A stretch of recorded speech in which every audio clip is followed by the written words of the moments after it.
Hey everybody, this is Brian. And this is Josh. Welcome to the podcast for Curiosity Continuum. Curiosity Continuum is an industry-innovating, non-traditional company passionate about growing wisdom in the next generation. We are the essential bridge between the analog and digital worlds by building collaborative communities that unleash the power of adaptive expertise and innovation needed to thrive in the 21st century. We combine and mix essential elements needed to empower people to succeed in new ways, not possible outside of a creative, thoughtful, diverse community of fellow curious people. Follow us on your favorite podcast app to receive notifications of new content. If you like what you hear and want to dive deeper, visit us at curiositycontinuum.com. Thanks for tuning in. Let's start the conversation. Just above and beyond, you know. And then if you look at like the Onion online or harddrive.net, which is the gaming version of that, Babylon Bee, those are all satirical sites. They're taking like an issue that's relevant in society and like flipping it around so it's kind of like a funny thing. And what that does is the humor allows it to reset a little bit, and then you start thinking about it, like, why is that funny? And usually it's because it's something like outrageous. You know, it's just like, and I'll give it to these sites that I didn't think they were going to be able, because like 5 years ago, what was satire is like true. Right. So now they have to go even farther, and I didn't realize if they could do it, but they're doing it. And I think it's starting to work, where people are saying, okay, some of this stuff is just a little crazy. Let's just take a little step back, you know? But it's satire is one of my favorites. I think some of I don't know if you call Far Side satire. It might be of like a sort. It's almost like so. It's a parody. It's a parody. Yeah. So maybe that's in the same continuum of everything. I love the fact that it pokes fun at something that's a little obscure. Right. You know, or Right. it's like, how do you make this so that everybody can understand the absurdity of it? And that's what satire is. You're like showing it in a way that people are like, oh, well, why are we even doing that to begin with? Right.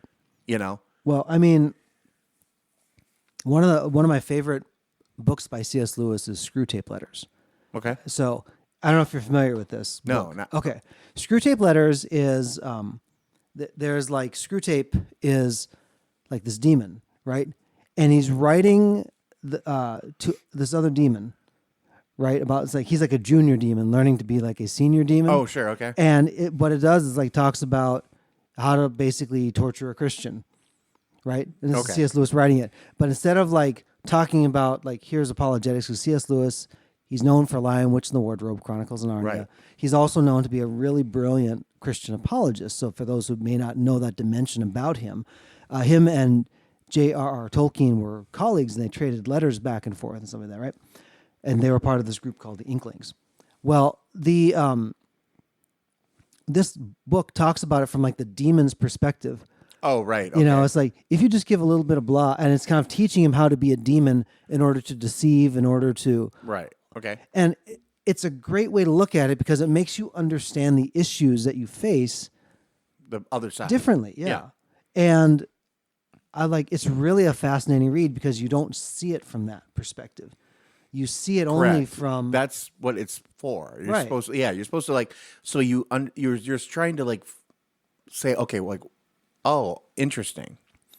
There's a poignancy that comes only when you have a really hard flip to like the counter perspective, and you Right. say it like ridiculously so. And not only that, but it's like that is the way that people can put themselves in a different frame of mind. And it's a different context. It's like what CC talks about. But we don't really do it in like a humorous way usually. But this is what I think if you really lean into it, can really change hearts and minds pretty quickly.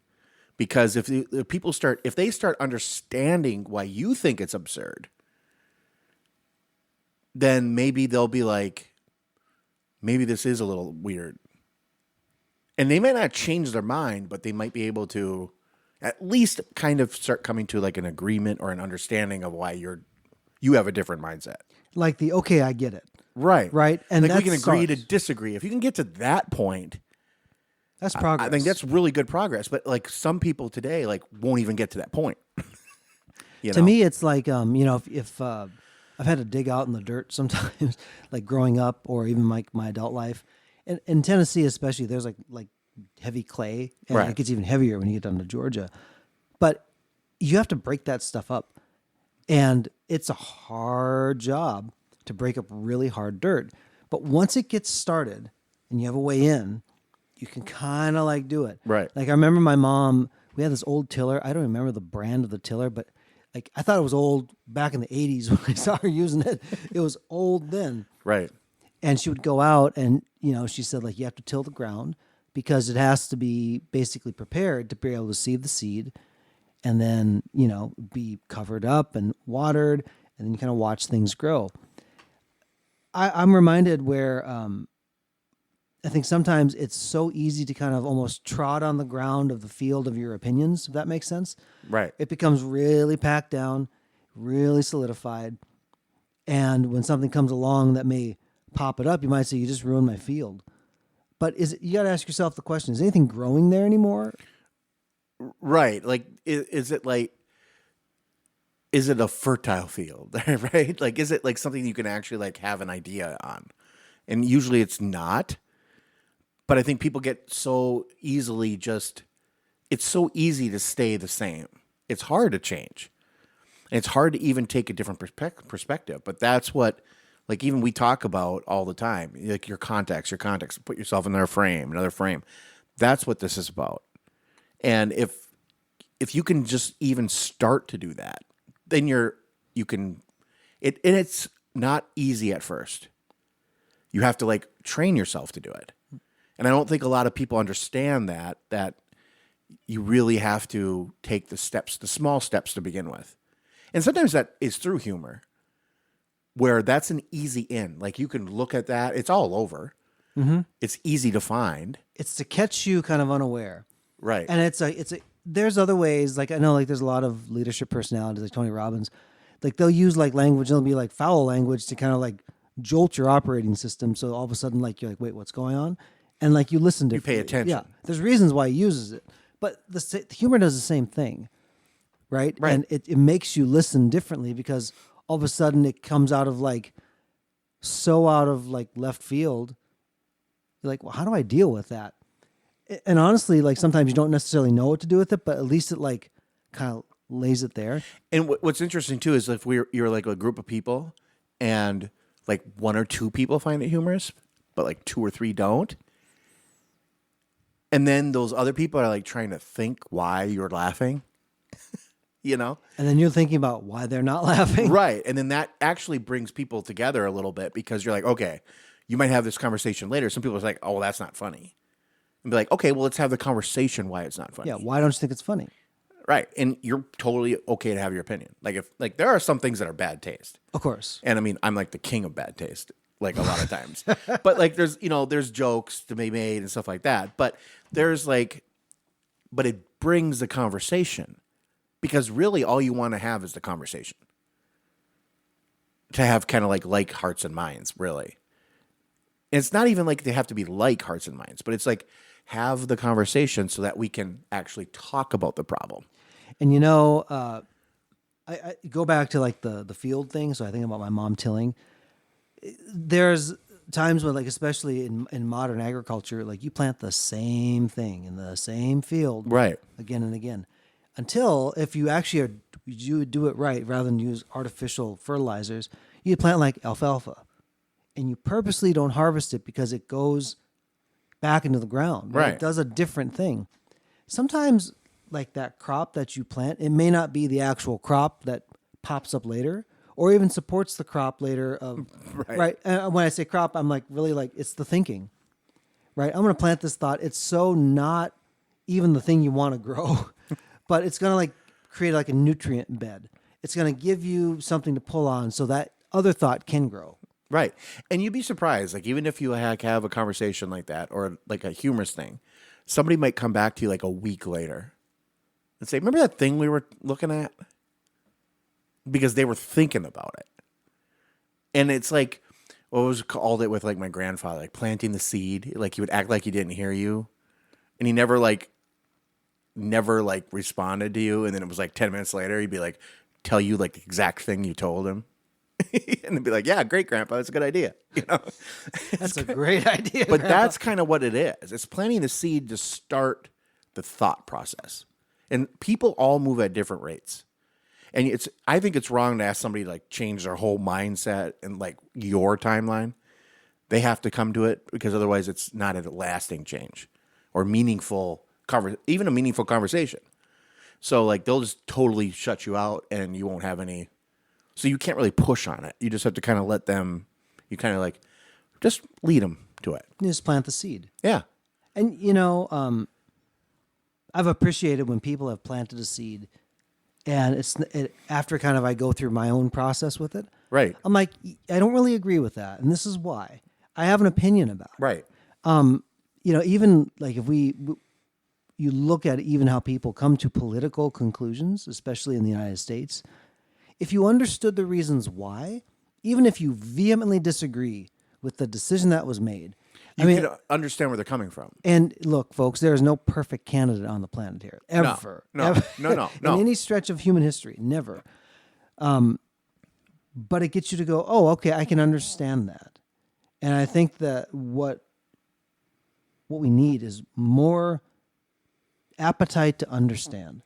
And whatever tools it takes to help us do that, I think it can be a very good outworking. Well, and part of it is having something above that like both people care about.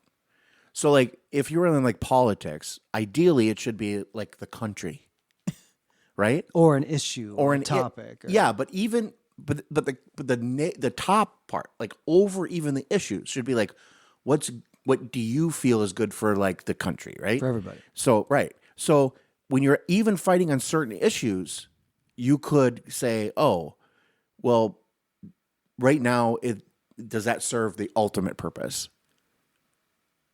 So because that's how people used to make compromises, especially in politics. They used to be like, I don't really agree with that, but can we go here? And it was a compromise. Nobody got what they wanted, but it moved you closer to what's good for everyone. Everybody. And especially in a postmodern society where you really kind of remove like the eternal referral point and stuff. Right. It's like, it makes me wonder if that's some of the outworking of it, where everything's fighting to be like the preeminent or the priority piece of information or consideration, right? Whatever it may be, it's like something's competing. It's just like, what are we going to agree on to aim toward? And the answer is yes. It's like, well, wait. So what are we doing here, folks? Yeah, you're not agreeing on one thing, like one central thing. Yep. And if everyone's fighting everybody constantly, it's just like it just gets into this like quagmire, which is kind of what a lot of it has become, especially in like politics, where it's like you're arguing to argue. And it's not an ideological point anymore. It's like, I don't like that person. You lose sight of the and so that's what like humor and satire can help kind of bring out and kind of pop out. If you kind of can get people out of that thinking, that rut. And we've talked about that a lot in these last few episodes, like getting out of the rut, because it's important to actually be able to say, like, you don't take it so personally if you can look at it from like more of a logical standpoint, which I know is hard sometimes because a lot of issues have a real core of being emotional, or like it's a moral issue. So there's like a definite for you, like a definite yes, definite no. But even if you can think that, you have to be able to look at it from someone else's point of view so that you can see where they're coming from. Otherwise, you're never, ever going to be able to have a conversation. Let's put a comma here, Josh. Sure, Brian. Until next time, this is Brian. This is Josh. For Curiosity Continuum. Politics, where it's like you're arguing to argue. And it's not an ideological point anymore. It's like, I don't like that person. You lose sight of and so that's what like humor and satire can help kind of bring out and kind of pop out. If you kind of can get people out of that thinking, that rut. And we've talked about that a lot in these last few episodes, like getting out of the rut, because it's important to actually be able to say, like, you don't take it so personally if you can look at it from like more of a logical standpoint, which I know is hard sometimes because a lot of issues have a real core of being emotional, or like it's a moral issue. So there's like a definite for you, like a definite yes, definite no. But even if you can think that, you have to be able to look at it from someone else's point of view so that you can see where they're coming from. Otherwise, you're never, ever going to be able to have a conversation. Let's put a comma here, Josh. Sure, Brian. Until next time, this is Brian. This is Josh. For Curiosity Continuum.